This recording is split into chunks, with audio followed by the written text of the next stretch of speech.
કોંગ્રેસના નેતાઓના નિવેદનો એને જો શુદ્ધ ગુજરાતીમાં કહીએ તો બફાટ કરવાનું એ એમનો સ્વભાવ છે। આજે જ્યારે એમને ભીત ઉપર એમની હાર દેખાઈ રહી છે અને ગુજરાતમાં તો clear cut 26 seat Bharatiya Janata party જીતી રહી છે, ત્યારે સ્વાભાવિક એમને બોખલાટને કારણે ગમે તેવા નિવેદન કરવા, ગમે તે સમાજ માટે ગમે તેવા શબ્દ પ્રયોગ કરવા એ એમનો સ્વભાવ રહ્યો છે।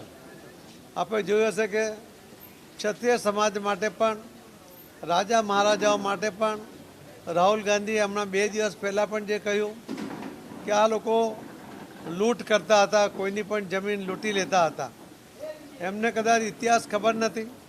સ્વાભાવિક છે, આખો દેશ જાણે છે કે એમનો રાજકીય ઇતિહાસ જાણવામાં એમને કોઈ રસ પણ નથી અને એટલા જ માટે એમણે આવી વાત કરી છે।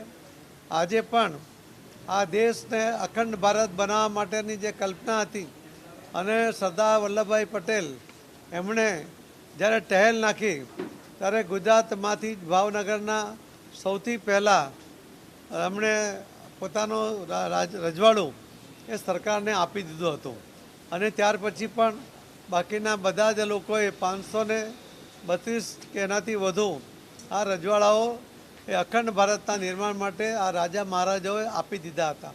તેનો સ્વભાવ લૂંટનો હોય, ક્યારેય આ રીતે સમર્પિત ન થઈ શકે।